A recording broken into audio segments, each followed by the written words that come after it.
भारतीय सनातन परंपरा में महाशिवरात्रि केवल एक पर्व नहीं, बल्कि चेतना के जागरण, आत्मशुद्धि और शिव तत्व के साक्षात्कार की दिव्य रात्रि है। यह वह रात है जब सृष्टि का संहारक नहीं, बल्कि कल्याणकारी शिव अपने भक्तों के अत्यंत निकट होते हैं। उपवास, रुद्राभिषेक, जागरण और ध्यान, इन सब का उद्देश्य मनुष्य को भीतर से शिवमय बनाना है। महाशिवरात्रि कब मनाई जाती है?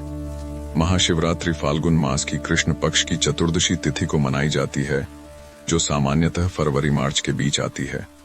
यद्यपि प्रत्येक माह की कृष्ण चतुर्दशी को शिवरात्रि होती है, किंतु फाल्गुन की शिवरात्रि महाशिवरात्रि कहलाती है, क्योंकि इसी तिथि से जुड़ी कई महान पौराणिक घटनाएं घटित हुई थीं। महाशिवरात्रि क्यों मनाई जाती है?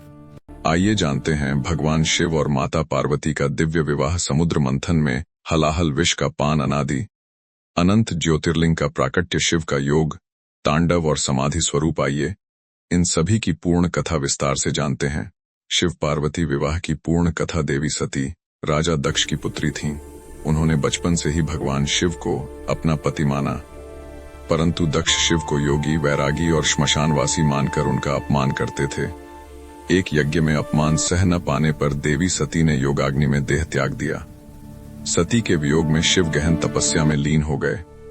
युगों बाद देवी सती ने माता पार्वती के रूप में हिमालय राज के घर जन्म लिया।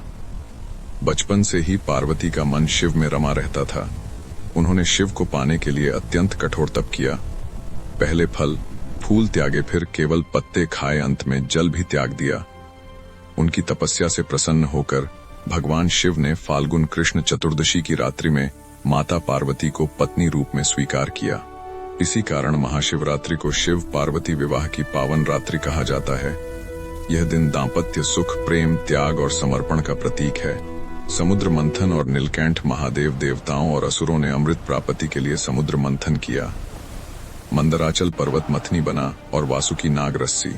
मंथन से 14 रत्न निकले, परंतु सबसे पहले निकला हलाहल विष, जो इतना प्रचंड था कि तीनों लोक जलने लगे। देव दानव घबरा गए। ब्रह्मा विष्णु सहित सभी ने भगवान शिव की शरण ली। करुणामय शिव ने सृष्टि की रक्षा के लिए वह विष अपने कंठ में धारण कर लिया। न उसे गले से नीचे उतारा, न बाहर फेंका। विष की तीव्रता से शिव का कंठ नीला हो गया और वे कहलाए नीलकंठ महादेव। यह महान घटना भी महाशिवरात्रि की रात्रि को मानी जाती है। इसी कारण भक्त इस दिन जल, दूध, गंगाजल और बेलपत्र से अभिषेक करते हैं, ताकि शिव के कंठ की दाह शांति पाए। एक बार ब्रह्मा जी और विष्णु जी में यह विवाद हुआ कि सृष्टि में श्रेष्ठ कौन है। तभी उनके मध्य एक असीम प्रचंड ज्योति स्तंभ प्रकट हुआ। ब्रह्मा जी हंस बनकर उसके शीर्ष को खोजने ऊपर गए। विष्णु जी वराह बनकर उसके मूल को खोजने नीचे गए, परंतु दोनों असफल रहे। अंततः उसी ज्योति से भगवान शिव प्रकट हुए और बोले, मैं ही अनादि हूँ, अनंत हूँ। मुझसे ही सृष्टि उत्पन्न होती है और मुझ में ही विलीन हो जाती है। यही ज्योति शिवलिंग का मूल रूप है और इसका प्राकट्य महाशिवरात्रि को माना गया। इसलिए शिव की पूजा लिंग रूप में की जाती है, जो सृजन, संरक्षण और संहार का प्रतीक है। महाशिवरात्रि वह दिव्य रात्रि है जब शिव पूर्ण समाधि में स्थित होते हैं और साथ ही तांडव द्वारा सृष्टि का संतुलन बनाए रखते हैं। यह रात्रि बताती है कि विनाश भी कल्याण के लिए होता है। अंधकार के बाद ही प्रकाश आता है। योग शास्त्र के अनुसार इस रात ऊर्ध्वगामी ऊर्जा सहज रूप से जागृत होती है।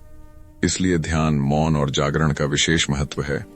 शास्त्र कहते हैं महाशिवरात्रि की रात्रि में शिव तत्व पृथ्वी पर सर्वाधिक सक्रिय होता है। रत से इंद्रियां संयमित होती हैं, जागरण से चेतना ऊंची उठती है, जप ध्यान से मन शिवमय होता है। जो भक्त सच्चे भाव से इस दिन शिव का स्मरण करता है, उसके पाप, भय और दुख नष्ट होते हैं।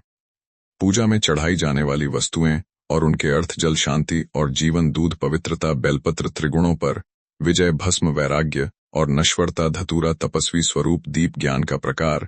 शिव का अर्थ है कल्याण। महाशिवरात्रि हमें सिखाती है, अहंकार छोड़ो, धैर्य रखो, सत्य और तप के मार्ग पर चलो। जो शिव को बाहर नहीं, अपने भीतर खोजता है, वही सच्चा शिव भक्त है। महाशिवरात्रि आत्मा और परमात्मा के मिलन की रात्रि है। यह पर्व हमें शिव जैसा बनने की प्रेरणा देता है, शांत, करुणामय, निडर और त्यागी। तो लिखे हर हर महादेव।